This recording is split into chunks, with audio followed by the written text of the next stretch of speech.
Walang clearing. Operation period. Ang yan nyo! Ay, wag ka na pumura. Huwag na ako magkurahin!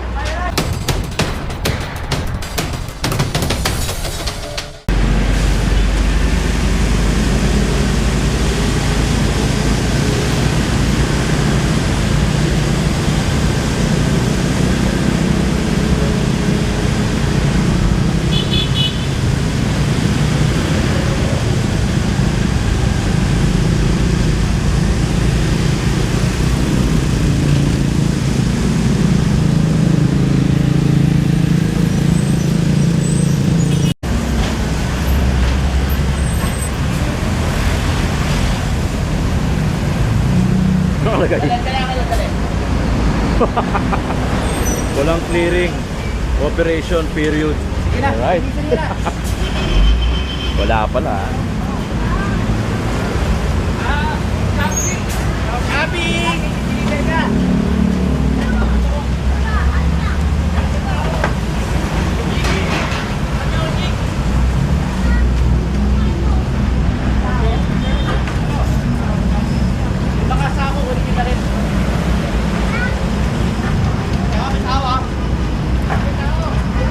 Oh, wala palang clearing ha.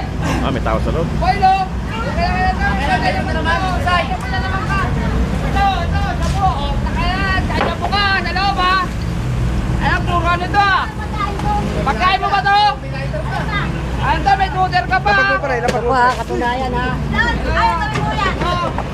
Ito, katunayan Kami ha. kulan! Ano ang tawag mo dyan? Ano yan? Utang lang ako! Utang lang ako! Ha? Utang lang ako! Ito, sir! Nagkasabo! Eh, William! Alis! Ate Ken! Tutor ka pa ha? Doon! Titira ka pala dyan ha? Kaya walang marong ka dyan ha? Nasanahan ko ha? Ang yan nyo! Ay, wag ka na pumura. Huwag na ako magkurahin! Wala yung time nyo? Ano ba ang ganito? Ganyan!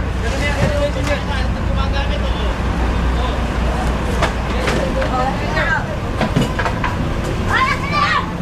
Ay, doon! Tinala mo! Itong amin na! Sige, saan nila yung ano mo? Maglabo mo na lahat!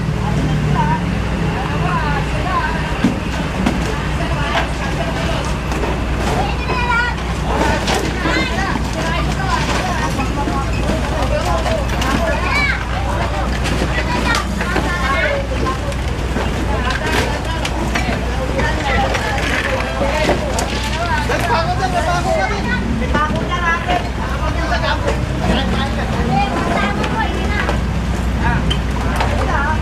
Tutor mo pa ha?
Road 10 pa rin tayo ha. Road 10 pa rin ha. Ini-straight lang naman natin. Diretso lang naman tayo doon sa road 10. Si nanay.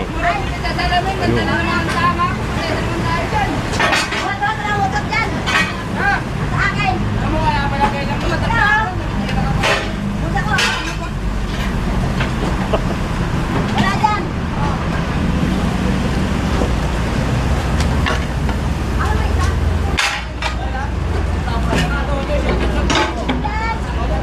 So, shoutout natin lahat ng mga DPS. Tingnan nyo kung gaano kadelikado yan. Baka makaapak ka ng pako dyan na may kalawang. Nako, eh sariling toss gas ng mga DPS yan. Kaya shoutout sa lahat ng mga DPS District 1 na talagang lumalaban ng patas. Alam mo yun? Siyempre si Sir Egay Valdez. Nandito lang yan. Yan ang pinaka-team leader natin dito sa operation. Sir Egay Valdez. Actually, dati na natin kino-cover to si Sir Egay.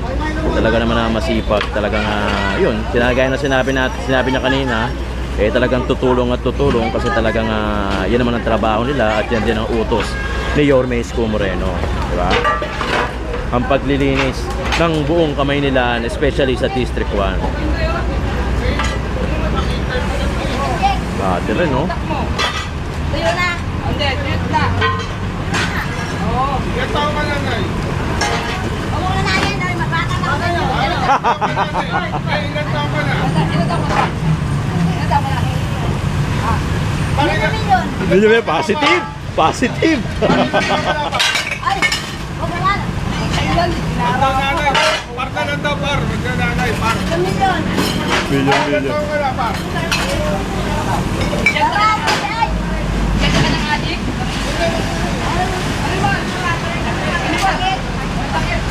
Pati yung sidecar, reacted din. Alam nyo, kakibat na ng street dweller yung mga basura tulad niyan. Mga kalakal, mga basura, yan na talagang kakibat ng mga street dweller. Hindi na talaga may aalis sa isang street dweller yung mga tambak ng basura nila. Yung mga bagay na alam mong hindi naman nila ginagamit talaga pero tinatampak nila. Mamadyong pa ata si nanay.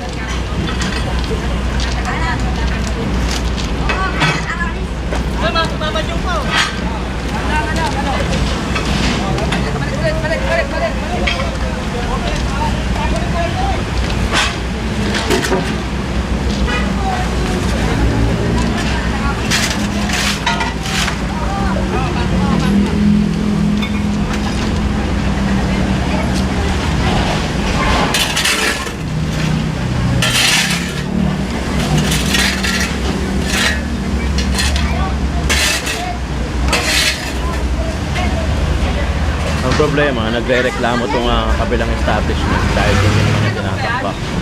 Ay, Teo. Ay, Jay. Ano malakas ka, no? Oo naman. Malakas yung tama mo ako, okay? Huwag na, nakakaya. Sige na. Nakakaya natin. Natulungan namin. Ayaw may benta ko. May mga daan dito.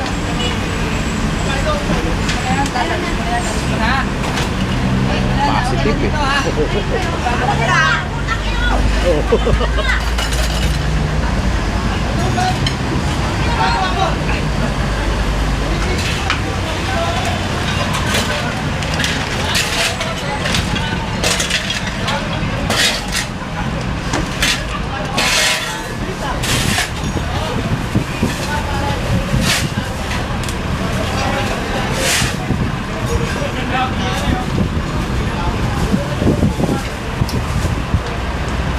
Yun na, malinis na. Tingnan nyo naman, kahit talagang sinisimot ng DPS. Hindi naman talaga iiwan ng basta-basta lang, di ba?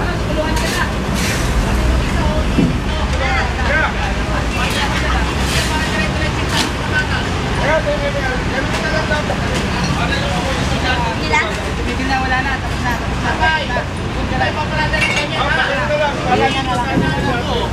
Bakit daanan ng mga estudyante? Hindi ko ganyan. Kasi po, sir. Ano lang po yung mga bata? Ito kasi sidewalk. O ito nakaharang. So ang tendency, yung mga maglalakad, dito maglalakad sa kalsada bago bumalik ng bangketa. Yun yung sinasabi ni Sir Egay. So dapat doon maglalakad sa bangketa para kahit paano safe naman yung mga estudyante, lalo-lalo na yung mga maliliit, yung mga senior, yung mga buntis, yung mga matatanda, di ba? Kasi nakaharang eh. Oh. Ayan, gaya ni ate.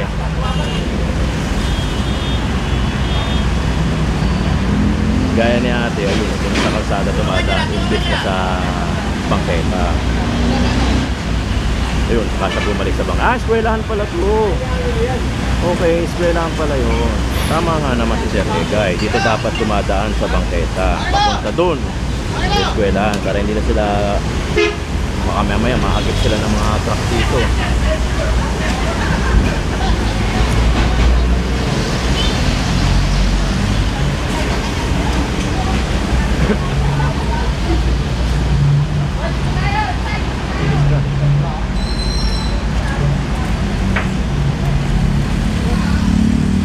Road 10 pa rin ang pinaka-current location. So, highway yan, kaya mag-iingat kayo pag nandito kayo rito. Talagang mabilis ang mga sasakyan dito.